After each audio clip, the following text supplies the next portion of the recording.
With peak travel season just getting started, you may be wondering how to find the best prices on flights or how to leverage all those points you've been collecting.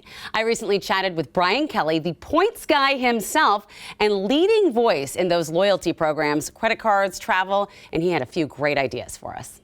I want to ask you, 12 years old, when you booked the first trip, that was not to out your age, but 1996, I didn't even know they had loyalty programs back then. I mean, the internet was in its infancy. How did you know to do this?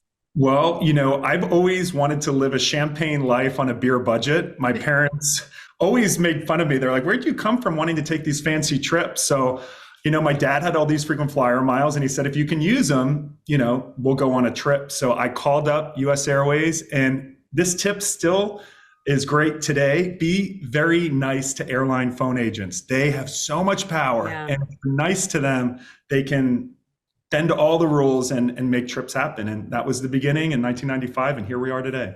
Wow, that's really cool. Now, that's if you can get an airline agent on the phone. I was on the phone with Delta for like 2 hours on hold, but don't even get me started. All right, so first of all, I have to also ask this. If you ever have to spend money on a travel vacation, is that like a fail for you as the points guy? No, I will buy cheap trips and pay in cash, but then, I save my points for those really expensive ones because on certain routes, there are cheap fares, and my favorite way to find cheap fares is Google Flights. So google.com/flights. And if you don't know where you really want to go, they actually have this feature called Explore, where you can put your home airport and then you can just put Caribbean or Europe, and it'll show you a map and it'll show you all the cheapest cities to go. So if you're just looking to get away to the beach for a weekend or a week or a certain date, use the Explore map. And one of my biggest tips is let the deals choose where you go on vacation this year. Okay, yes, I love that tip. That's amazing.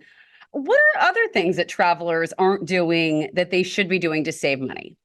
Well, most of all is use your points. So many people I know are points hoarders. The people that have points, but we get this decision paralysis where we want to save them. And that is bad overall because the airlines do increase the amount of points you need over time.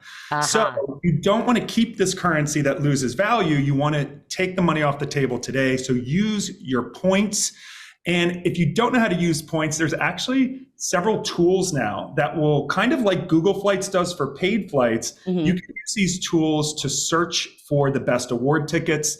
Point.me actually announced a partnership with American Express this week where you can it'll tell you where to transfer your Amex points. There's another one called Rome.travel. And basically you can tell it what kind of points you have and where you want to go, and it'll show you all the best ways to do it.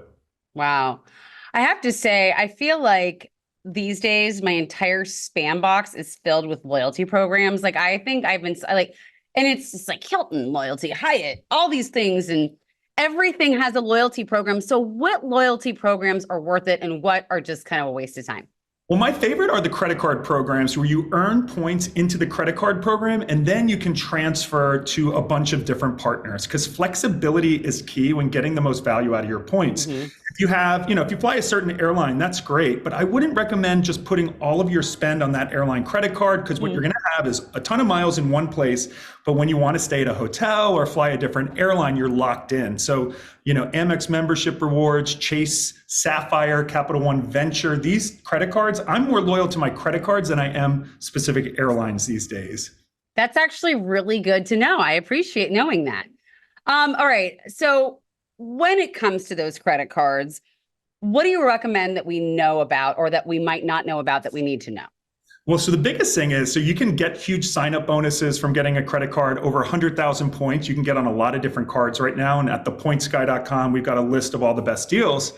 But also the perks. So I cannot stress this enough. With flight delays and cancellations, the biggest mistake I see travelers making is going to the airline and begging for compensation. Here's a tip. The airlines are never going to make you whole, and they don't have to legally. There are no laws beyond just getting a refund when things go wrong. But what most people don't realize is if you bought that flight on a credit card with credit protections, which most of the travel credit cards have, you can get compensation from your credit card company.